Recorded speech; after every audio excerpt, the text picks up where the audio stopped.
Welcome to A Well-Designed Business with your host, Luann Nigara. Luann has a lifetime of experience building a multi-million-dollar business with her husband and cousin, and she knows the challenges you face in your interior design business. Luann brings you real-life answers to your most pressing problems, as well as practical strategies to explode your interior design business. So, let's get to the business of interior design.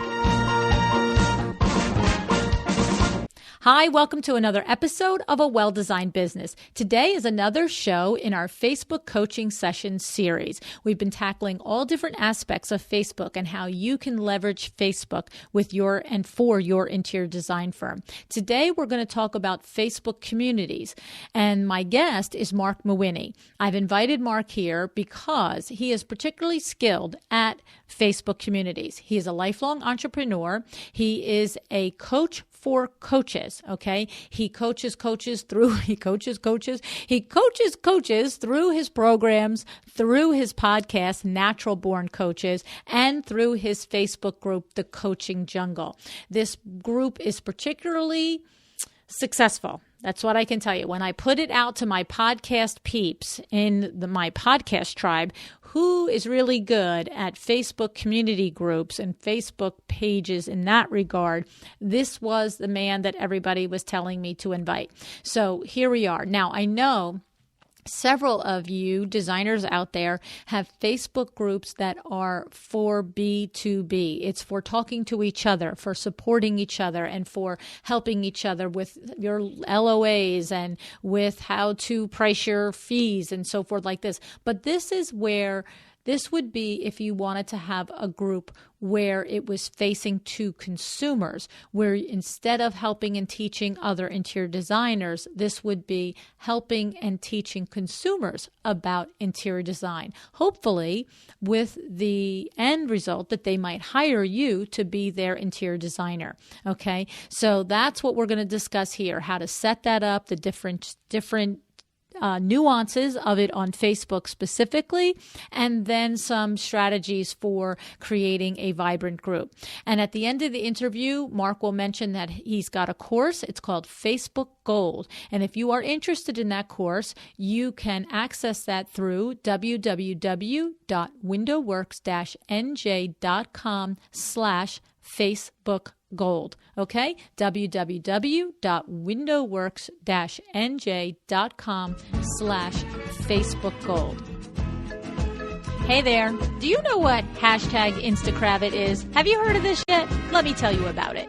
Hashtag InstaCravid is a new initiative that our sponsor, Cravid Inc., is running where you can get some media coverage, national media coverage. Yes, you can. Here's how it works. If you have a project where you used a Cravid product, it could be anything. It could be lighting. It could be accessories. It could be a fabric. It could be furniture, an area rug.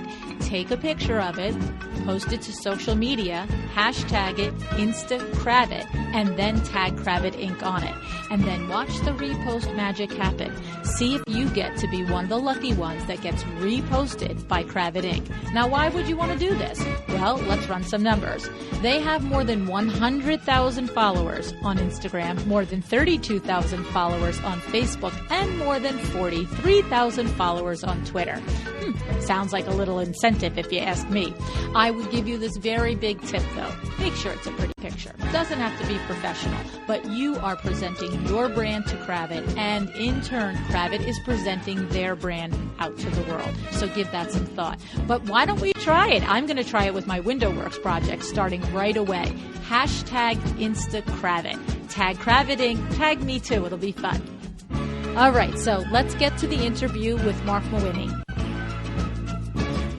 Hi, Mark. Thanks so much for joining me on A Well-Designed Business today. Well, thank you for having me, Luann. Yes, I was very excited when you accepted my invitation because you are really very well known in coaching community, the podcasting community, the Facebook, community, as far as being an expert. And I was really had a little charge when you said yes. So thank you so much. You can die a happy woman now. I'm just kidding. Thank you for having me. No.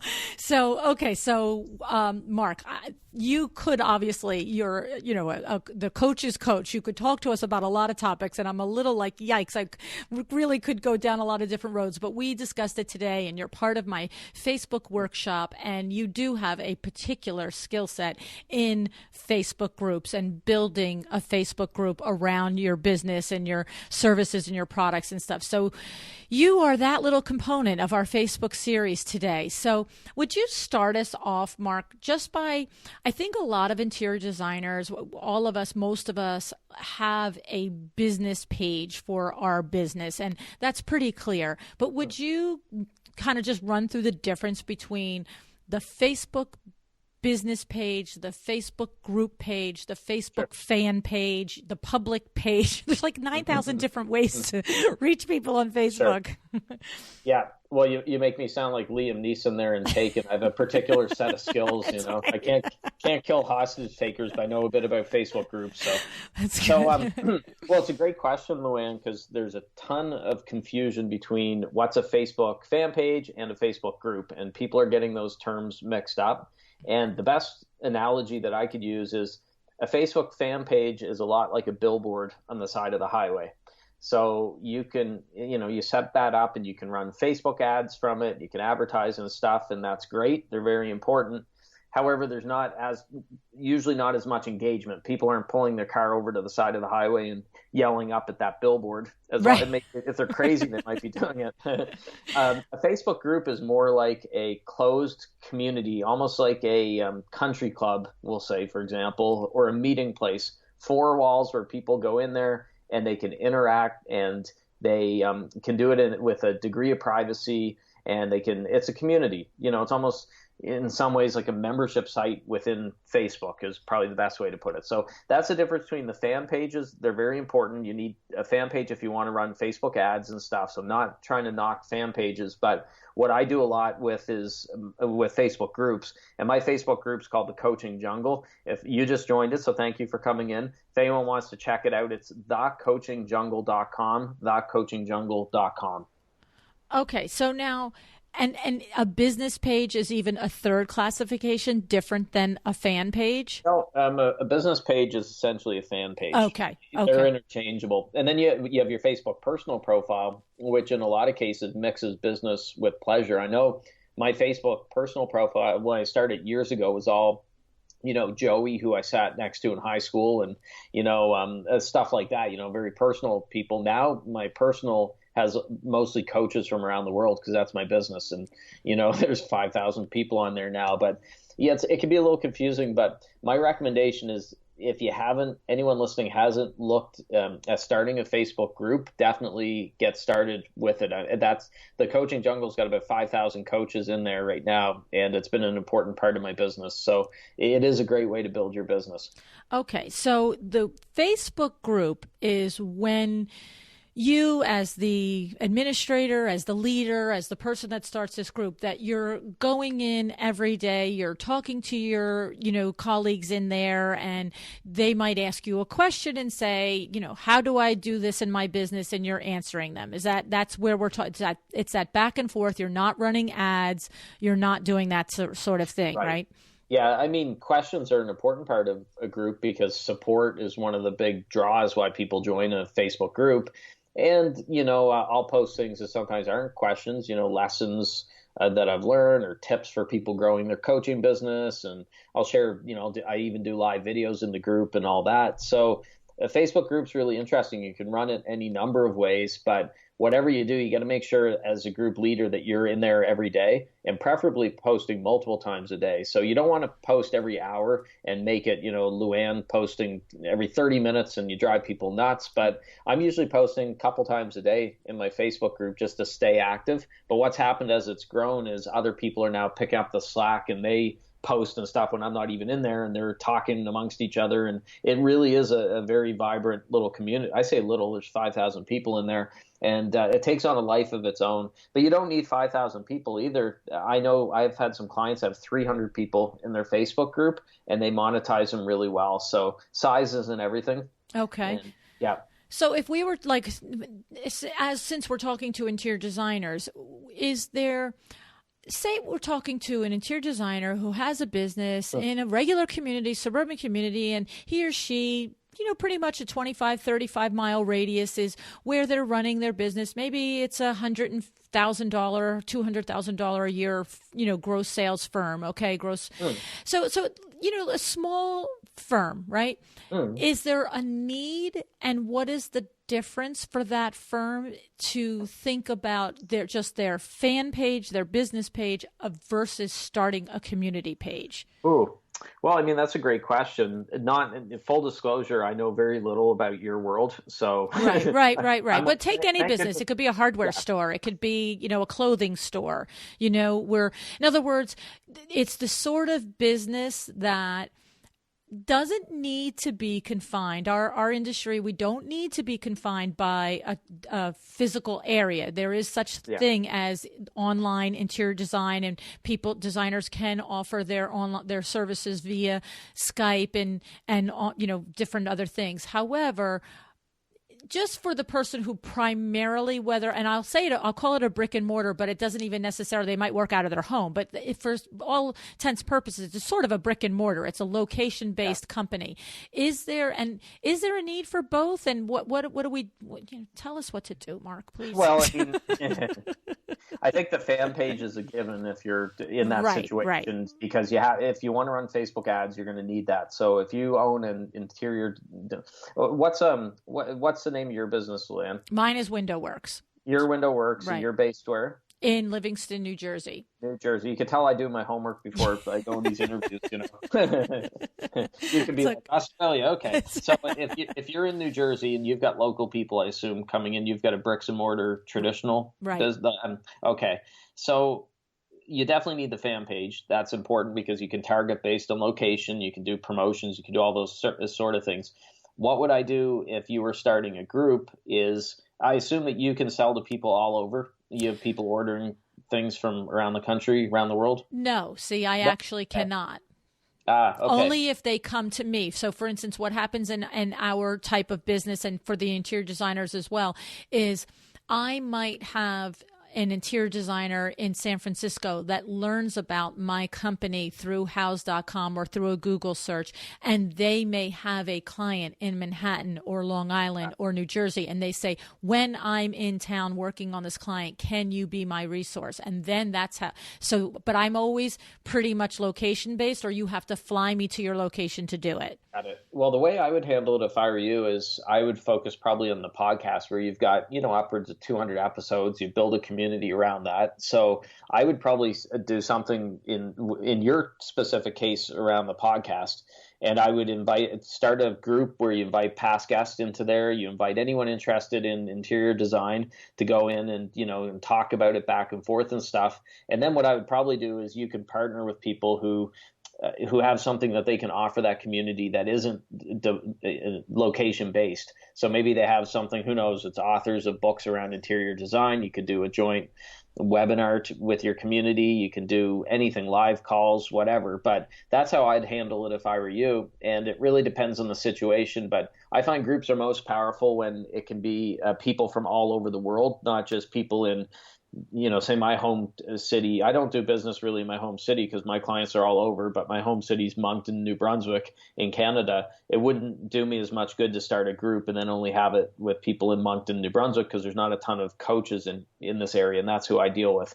And that's who my clients are. So that's how I would handle it for you, is I would start something around a well-designed business podcast or, interior design chatter or something to get people in there. And then you'd have tons of ways that you can monetize it down the road, ways that you hadn't even thought of starting out. Okay. And so now if we sort of, relate that to the designer listening, though, so are we saying that for the designer listening that does not get involved in online interior design, has not really added that as a feature to his or her business, that a community page isn't really worth the energy that it would take to monitor it? Or is there, because what I was thinking about when I thought about having this aspect of the Facebook community page as part of the community group, Facebook group as part of the discussion here for the workshop, is that I thought about, if I understand that we don't need, see, what I was thinking about was a designer doesn't need, like you said, 5,000 people.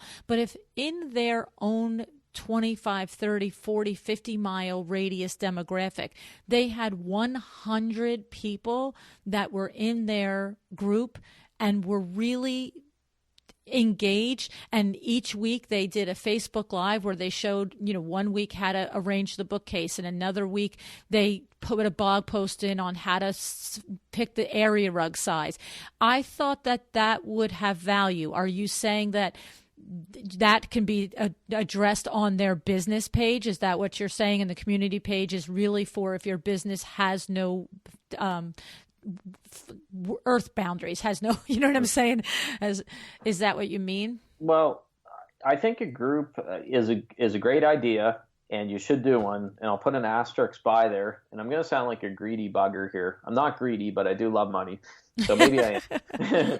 A Facebook group is a good idea as long as you monetize it. And I've said that before to people, and they've said, oh my God, you're worse than Gordon Gekko and Hitler and Attila the Hun for saying that. But if you're spending the time putting energy into that community and you're not monetizing it, don't do it.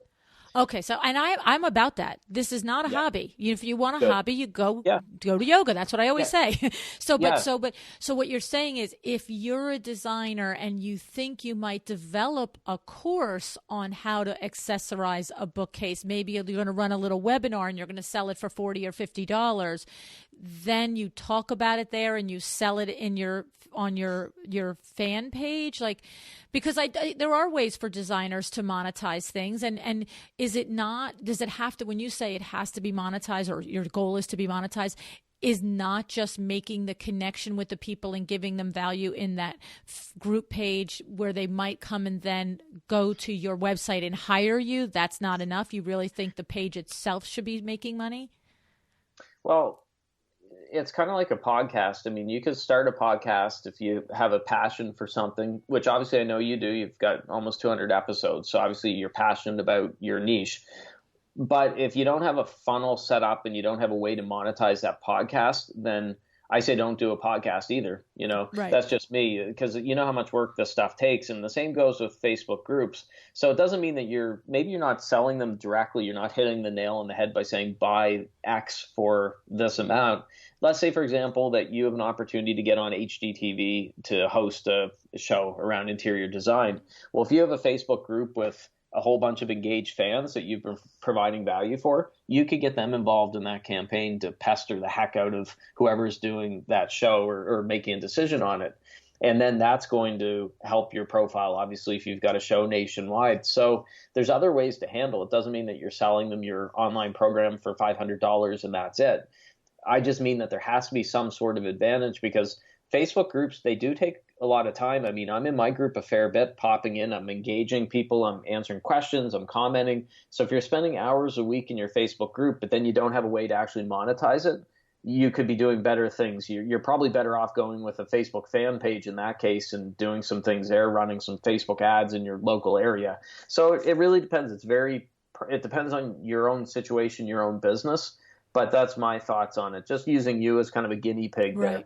Well, you know what? And that's clear to me. And you know what I like, where what happens is that usually at some point after I ask enough questions, the light bulb goes off after. And I heard it there. It's like, start with your why. That's exactly what you're saying. You're saying that a Facebook group could be a terrific place and a terrific arm for your business, but start with your why. Why are you doing it? You just don't open it up and do it and start talking. Figure out why you're doing it. And there could be a lot of reasons why a designer would do it. And I understand what you said, if they're just looking to up their profile. And that makes a lot of sense, because when you go to different like you said, the cross mediums to HGTV or anything. It could be when you tell somebody that I have, 1,000 followers or 5,000 followers or whatever it may be, then they're more likely to, like you said, contract with you or whatever. So, but, it is. Okay. I'm getting it. It is just like the podcast. It's a lot of work. And if there's no why for it, don't start. Exactly. I think that goes for anything you're doing in your business. I'm all for taking action. My motto in life is probably ready, fire, aim, as opposed to ready, aim, fire. So I'm always taking action. But that being said, you also have to have a bit of a plan there too. So too many people start a Facebook group and they think, oh, I'll open up the Facebook group and people will come rushing in and they'll be throwing money at me and, I'll be able to help them and everyone will be happy. And then the group dies, gets stuck in kind of life support where it's flatlining and then it's not good. So you have to make sure you have a bit of a plan going in. And it's a lot of work. And this is a shameless plug, but I put together a Facebook group program recently, and I just launched it. And if you want, we could put the link in your show notes. Oh, great! So it's a program to teach you if you think this might be something you have a why for. It's a step by step on what to do. Okay. Yeah. So that Facebook group program's actually more than double the size that I thought it was going to be when I started it. It was a lot more work because as I started putting it together, I thought, oh my gosh, I got to do a video on this. And then this is important. And then I decided to interview 15 or 20 other Facebook group owners that had big success with their Facebook group. Some of them have 40,000 people in their group and, all these successful group owners. And I didn't realize how much went into putting together a Facebook group because I've just kind of learned by making mistakes and along the way with my own group since I opened it late 2015. Mm-hmm. But I'm like, man, there's a lot of stuff to this. So yeah, you can Google it. You Google how to start a Facebook group, you'll get 1.2 gazillion results in a second, right? Or 0.37 seconds. But, that's not the way to do it. The better way, again, is going to sound I don't mean to sound terribly cocky, but you learn from someone who's done it. Absolutely. So my group program or someone else that's done it. And then it's not rocket science. You just kind of connect the dots and follow along how other people have done it. And your niche is perfect for it because people are passionate about what you guys do. So I think it's perfectly set up for a Facebook group, but just make sure that you have a plan to monetize it as well. Okay. So I like that. So the thing about it is that what we're saying is when you go into it, if it's something that you think you would like to do, pre-think about the types of things. So couldn't it even, Mark, be as simple as I'm happy to just cultivate a following in my demographic area. And what I'm going to do is share my tips, have conversations about interior design and a great find that I found at, whatever store or online resource and just share the information. And then you randomly could even do community meetups. And you could say, I'm actually going to be giving a, 45-minute presentation on how to select the right, lighting for your home at the local library. Is that where you would do that stuff there, right? Yeah, you could do it. I mean, it would work better if you're I don't know how large your town is or whatever. If you were right in, I don't know, trying to think of an example. Take, for example, my city, there's 140,000 people, including the outer areas. Mm-hmm. That's a nice size if you if you had an interior design business around here, because you got a lot to draw from. If your market's only a couple thousand, then you're not going to have a ton of people in that group. But hey, I actually know one Facebook group owner who has 40 or 50 people in as a group, and he's monetizing it. Yes, see, that's what I'm saying, right? Yeah, right. They're extremely passionate. I actually talked with him yesterday, and he was telling me, he's monetizing. He's not making millions of dollars, but he's starting to get stuff from it. And he said, I don't want it to be over a few hundred people because I want to make sure that I know everyone in there, and they're very engaged. So he's only going to build 200-person group. It's not going to be tens of thousands of people in his. Okay, so let's make an assumption that somebody listening has decided that they like this idea. So let's just move from we've got our why, we've decided we're doing it, and when we go to do it, Mark, give us a couple of tips on actually doing it. So picking a category, picking a subcategory, picking a name. Talk to us about all of that. Okay, so a couple tips. When you start your group, I like having your keyword in that title. So for example, my group's called the Coaching Jungle.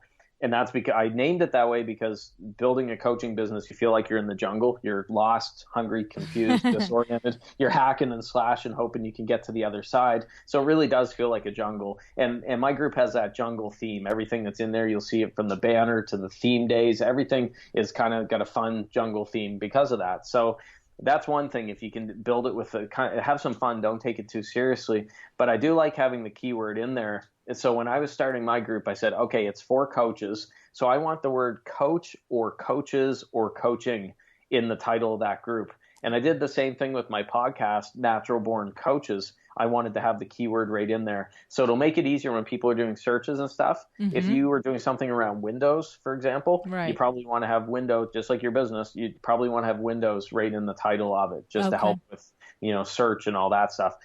The other thing I recommend doing is I would recommend doing you have three choices when you start a Facebook group. You can start a public group where anybody can see who's in there. Anyone can see the post, even if they're not in the group, and it's very open. So it's kind of like your clubhouse that we were talking about is missing a front wall, and everyone driving by can see in there. I'm not a fan of that. I think that people, when they come into a group, if there's more privacy, they tend to share more and open up. So that's one option. You can do a public group, which I wouldn't do. The other side of the coin is to do a secret group, which I wouldn't do either, because a secret group can't be found in any searches. So a secret group would work if, let's say, you and I got together and we said we want to have a safe community or group for women who've survived domestic abuse, for example. Right. Well, those people wouldn't want everyone on Facebook knowing that they're in that group. Right. So they would, if you did a secret, people could only find out about it if you gave a very unique link to go find it. People wouldn't find it. They couldn't. The better option's right in the middle. So it's kind of like Goldilocks and the Three Bears. The middle option is called a closed group. And that's what I recommend for 99% of the time. And a closed group means that people can find the group if they're searching on Facebook. If my group, for example, they'll see the Coaching Jungle, and they're going to be able to tell the description of the group and stuff like that, but they can't see the post on the wall. They can't see what people are talking about until they put a request in to join the group. And then I have to decide, or one of my admins, okay, do I let this person into the group or not? Okay. Now, if it's a real person who isn't a spammer, doesn't look weird, anything in there, then I'll let them in. But if it's someone who's named Bambi and she's got like 38 triple Ds and no picture on the wall, and she has 18 friends and they're all lonely middle-aged men, then that's probably a spammer or something. I'm not going to let her in. I'd be in the doghouse with my girlfriend if I did. So you have to be careful when you let people in, and that's the other thing. So a closed group's good because then you've got that option to accept that person into the group. And then if they're breaking the group rules and they're spamming or they're just being annoying, then you can boot them or you can give them a warning. I'd say, sorry, Bambi, you're out. You had your chance, get out. Okay. And what about rules? Do you have recommendations on setting up rules? And when we talk about setting up rules, are they posted right there on the page somewhere that these are the group rules? Or is it, okay, so tell us a little bit about guidelines. You don't have to do it, but I have my group rules right there's a group description on the right-hand side of the page of the group. And anyone coming in, I encourage them to read those rules. And my rules are, I don't have a ton of them, but there's certain ones that are important to keep it operating smoothly. So we don't allow any self-promotion on the wall. You can't post links to your website or anything you're selling, because I've been in coaching groups before that have become spam cities where the admins and the owner don't monitor the wall, and then it's just all junk on the wall and people leave. So mine's very clear that, hey guys, there's no selling, no self-promotional thing. Now that being said, I do tell them, by the way, from time to time, you're going to see me selling my stuff. And if you're not cool with that, you should probably leave. Right. It's so your I think group. it's very important early on. What you don't want to do is you don't want to be afraid to sell to your people. You're putting in all that time and energy monitoring the group, setting it up and stuff, then you deserve to be compensated for it. So I had a few people that I had to warn, hey, no promotional stuff on the wall. And one of them got really snarky. He said to me, well, you should follow your own rules, Mark. And I said, well, if you want to you can read them, I am. You're free to go start a 5,000 person group if you would like to, but I'm providing this community. There's a ton of value here. And then, yeah, I'm in business and I should be able to to do that. And so that's another important rule. I mean, we have a rule, no live videos from the group on the group wall. So probably 6 months or a year ago, Facebook started allowing you to do live videos within a group. And right away, a bunch of groups had problems because people just started doing live videos all the time. And everyone's walls, the group walls, were full. And people don't want to look at that. So mine's very clear. Hey, no live videos. Again, I will do some live videos, but people can't do it in there. So some very basic rules. You don't want to be have 100 rules or whatever, then not posted on the wall. But there are some very clear ones. And I'm really big on there's sneaky people on Facebook. Human nature, humans want more money, and they'll try to sell, they'll spam, they'll do different things. And you don't want your group to become the Wild West. Right. Well, I'm thinking of some of the correlations. So, for instance, if an interior designer had a community group, a Facebook group, and maybe they invited maybe a window treatment person in because we're friends and we're colleagues, and she knows that, or he knows that if somebody in the group asks a question to him or her about window treatments, if I'm in the group, then maybe she'll call on me or he'll call on me to answer it. But what you're saying is that in the rules, if the rules are that others, as me, as a member of their group, I can't come in and say, hey, here's my, advertisement for a sale I'm running on window treatments. Okay. Well, it's a bad way to do business too. So if you were joining, let's say, another person's group in your niche, you said, I want to join that group.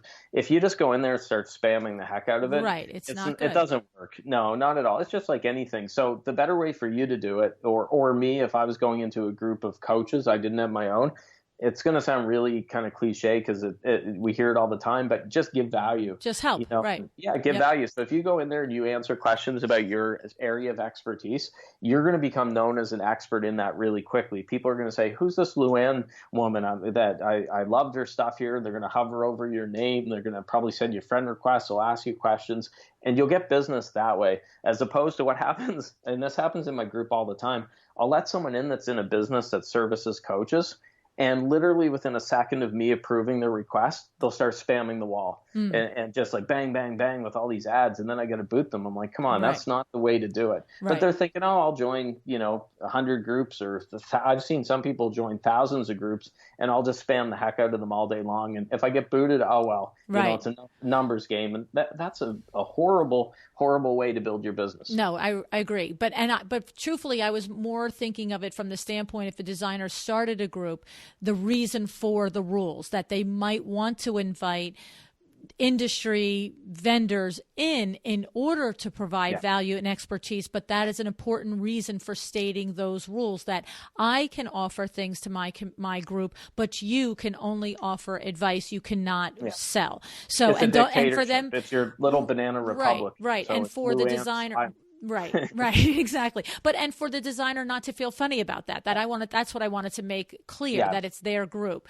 Okay, so I like that. So that's good. So they can talk about everything they want to help people give value. And if somebody comes in there and says, like a lighting vendor says, I have a sale on lights, no, don't feel funny about saying to that vendor, stop it. What you want to do is set a theme day. What I do is every Friday in my group, it's called Promotion Friday. So every Friday morning, 8 a.m. Eastern time, because every day I have a different theme go up at 8 in the morning. And on Fridays, it's called Promotion Friday. And what it means is people can put whatever they're selling in that thread. So they can't put it on the wall, so the wall's gunked up with hundreds of promotional things, but it's within that one thread that they can put whatever they're selling. I see. As long as it's not like pornography or drugs or something. But, if it's something coaching related, they can put it in there. And then that's sort of a release valve that people think, okay, that's good. I'm good. People, if they're allowed to promote in there, they don't feel the need as much to try to break the rules the rest of the week, because they know, Friday's coming up. I'll talk about this in that thread on Friday. Okay. So that's the way I would handle it. I would have a day set aside, whatever day of the week you want to do it, and have that one thread that people can sell in, and then not have it on the wall. Okay. So again, to just relate to the designer can keep the group to just him or her and her people that she invites. But if the designer feels like they want to bring in industry people in order to enhance the experience of questions and answers that maybe they don't know all of them to, then that's a way for that designer to say to the industry person, and here's where you get a little payback for answering all these crazy questions all week long about, how to shop for a mirror or something, whatever it is. Okay. So I like that. And then, so you do suggest that we do theme days. And I think most designers are completely familiar with theme days because most of us are part of other groups. Do you know what I mean? That's right. So You've seen them. Yes. Yeah. Okay. And then what are there other things that, I heard something about that when a group gets to X amount of people, then Facebook makes it a different designation. Is that this group, or it's a different sort of group? I don't even know the details. Like once you hit over 2,000 people or 10,000 people or something, whatever it is, then they take the group over or something. It can't be what you started it as. I'm not aware of that. We shouldn't give Mark Zuckerberg any ideas. He may take over my group. No, there's something. I heard Jessica Brace say it. Yeah. Now, there is something that once you get over a certain number, don't quote me on it, might be 5,000 people in your group or 10,000 that you can't change the name for it. That could be what they're referring to. Okay. Up until then, you can change the name. But actually, speaking of Facebook, an important point to mention about groups, because it deals with Facebook's terms of service, you're not allowed to charge for your Facebook groups. So I couldn't go out there and say, hey, join the Coaching Jungle. It's the best Facebook group in the world, and it's $9.99 lifetime access. Right. That's against Facebook's terms of service. Now, you can offer your group as a bonus. So if I'm selling a program, an online program for $1,000, I could say, hey, buy this program if you're a coach or whatever. And by the way, as a bonus for buying this program, you'll get lifetime access into the Facebook group. Okay. You could do it that way as a bonus. So there's some people out there that are blatantly breaking Facebook's rules because they're saying, hey, buy your way into my group for $1,000. That's not allowed. You shouldn't do that, but you have as a bonus. Okay. Yeah.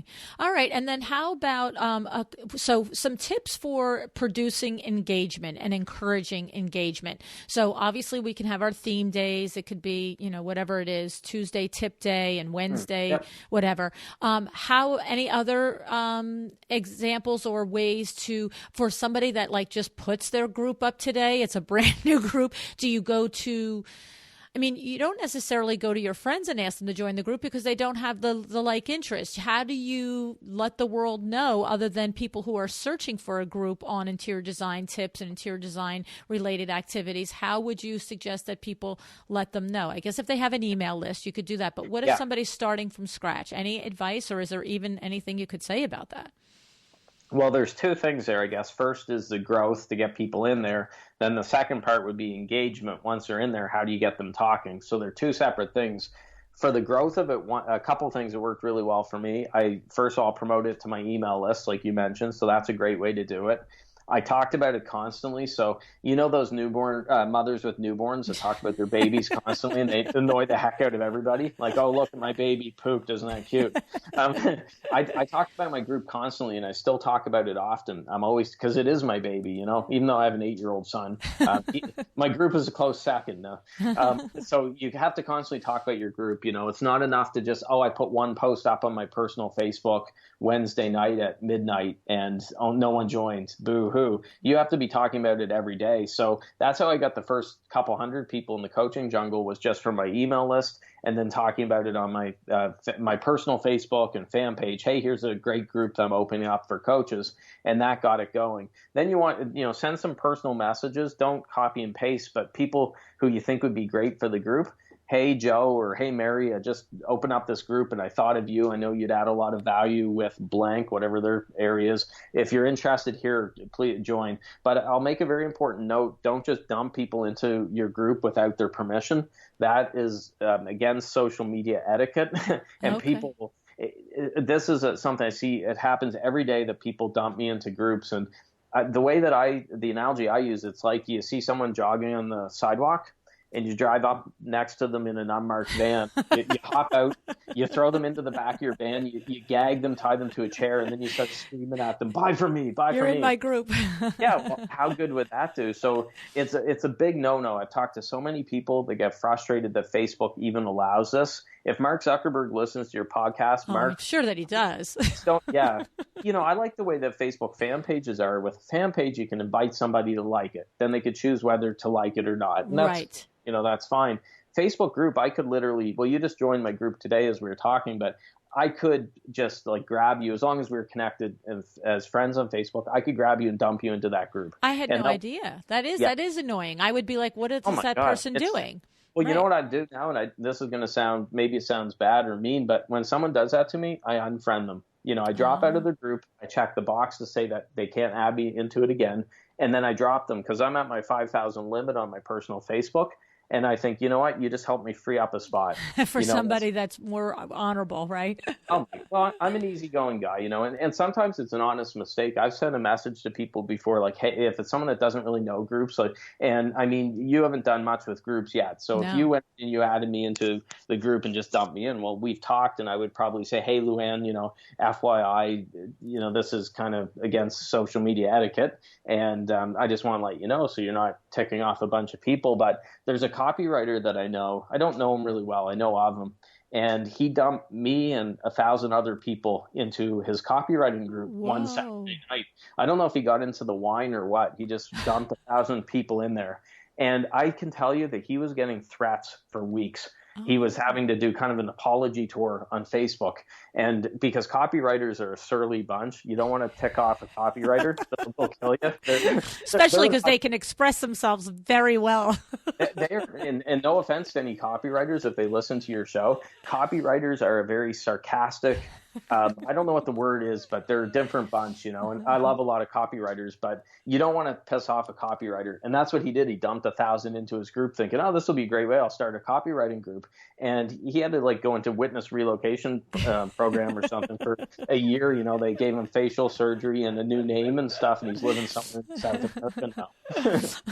But that's, look, we're laughing about it, but it's a good tip because every interior designer probably has a personal page with, whether it's 100 or 600 or 1,000 friends. And what you're saying is don't start your group page and just go through your friends. I mean, you're talking about strangers are dumping you in, but the etiquette is the same. Just don't dump your friends from your personal page in because, and that's what you're really explaining is somebody might not know that that's rude. They might think that that's appropriate. And you're just saying, look, every medium has its rules and its etiquette, and that's a Facebook etiquette. Yeah. Well, last night I had a past guest of my podcast. She's a sweetheart. She dumped me into 2 of her groups last night, and I have to send her a message. It's on my to-do list today. And I'm not going to be mean because she was good enough to come on my podcast, and I think she's great. So I just think it's a case where she doesn't know that. She doesn't know the difference. She's just brand new to it. And I think people are thinking, they want to be in the group. But